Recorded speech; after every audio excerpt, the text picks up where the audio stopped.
องค์การอัยการประชาชนสูงสุดคนขั้วเกี่ยวกับห่างสนธิสัญญาว่าด้วยการร่วมมือยุติธรรมลาวรัสเซียและลาวเบลารุสในระหว่างวันที่21 22 พฤษภาคม 2026 ที่เมืองวังเวียงแขวงเวียงจันทน์องค์การอัยการประชาชนสูงสุดได้จัดกองประชุมประกอบคำเห็นใจห่างสนธิสัญญาว่าด้วยการร่วมมือระหว่างประเทศทางอาญาสนธิสัญญาว่าด้วยการส่งผู้ให้ข้ามแดนระหว่างสาธารณรัฐประชาธิปไตยประชาชนลาวและสาธารณรัฐเบลารุสและสนธิสัญญาว่าด้วยการปกป้องพลเมืองของตนจากการละเมิดความยุติธรรมระหว่างประเทศระหว่างสาธารณรัฐประชาธิปไตยประชาชนลาวและสหพันธ์รัสเซียขึ้นโดยภายใต้การเป็นประธานของทานคำเพชรสมพลจิตคณะประจำภาคห้องคณะองค์การอัยการประชาชนสูงสุด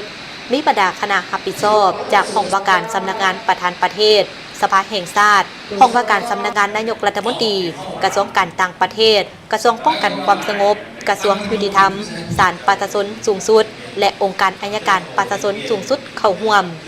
ในโอกาสนี้ท่านคำเพชรสมพลจิตประธานกองประชุมได้มีคำเห็นเจาะจิ้มซี่น้ำกันคนคั่วและประกอบคำเห็นใส่โครงประกอบและเนื้อใน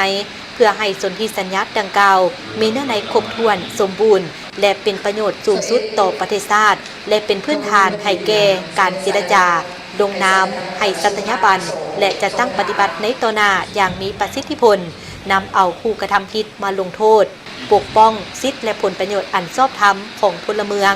ต้านและสกัดกั้นอาชญากรรมข้ามชาติอย่างได้รับผลดี